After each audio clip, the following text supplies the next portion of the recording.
আমার ফিলিংস আমি কোথাও গিয়ে যদি কোনো শ্রমিকদের পাই, 2-4 জন হলে একটু ঝাঁপতে দেওয়ার চেষ্টা করি।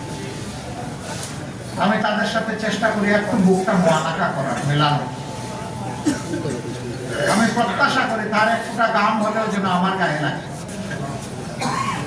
কারণ ওই গামটা হলো হালাল রুজির ঘাম। আমার কাছে ওইটা ঘামের দুর্গন্ধ নয়, আমার কাছে এটা আতরের সুগন্ধ।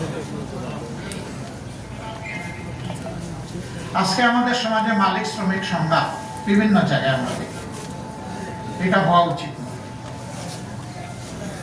মালিক পক্ষ উদ্যোগ নিয়েছে বলেই আমার কর্মসংস্থান তৈরি হয়েছে, আবার আমি আছি বলেই মালিক পক্ষের কলকারখানার চাকা।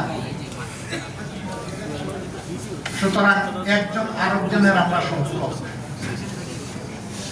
পরিপূরক। আমরা কোলিশনে যেতে পারি না, আমরা কোঅর্ডিনেশনে যেতে পারি। আমি মালিক পক্ষকে যখন একা পাই তখন বলি যে মেহরবানি করে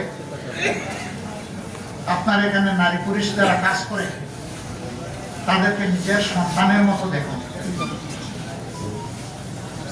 সন্তানের মতো দেখলে একটু আদর, একটু ভালোবাসা থাকবে।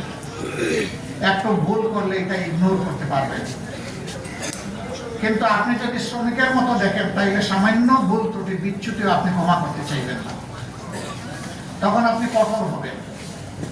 আপনি যখন কঠোর হবেন, আপনার সহকর্মী তখন মনে মনে ভাববে আমার সর্বসত্তা যোগ্যতা উজাড় করে আমি দিয়েই যাচ্ছি, কিন্তু মানুষ হিসাবে তার কাছে তো আমার কোনো মূল্যায়ন নেই, আমার জন্য শ্রদ্ধা ভালোবাসার একটু জায়গা নেই। কিন্তু সে যখন দেখবে উল্টা দিকে যে আপনি ঠিকই সন্তানের মতো আদর করেন, ভুল করলেও মাথায় হাত বুলিয়ে দিয়ে বলেন আমি তোমার কাছে এটা আশা করি, তোমার জন্য দোয়া থাকবো, আপনার শাসনের জন্য এনাফ ইজ এনাফ। আপনি গালি দিয়ে, ধমক দিয়ে, পুলিশে ধরিয়ে দিয়ে, চাবুক মেরে আপনি শাসন করে কোনো বেনিফিট পাবেন না। আপনি আদরের সাথে একটু শাসন জড়াই দেন, that will be best administration. আপনি সেটা আবার যখন শ্রমিক ভাইদের সাথে বসি তখন বলি যে লোকটাকে পিতার মতো দেখো, তাহলে পিতৃসুলভ আচরণ তার কাছ থেকে পাবো। কিন্তু তুমি যদি ভাই মুখামুখি হয়ে যাও, বোন তুমি মুখামুখি হয়ে যাও, তাহলে এই নিয়ামত তুমি পাবো।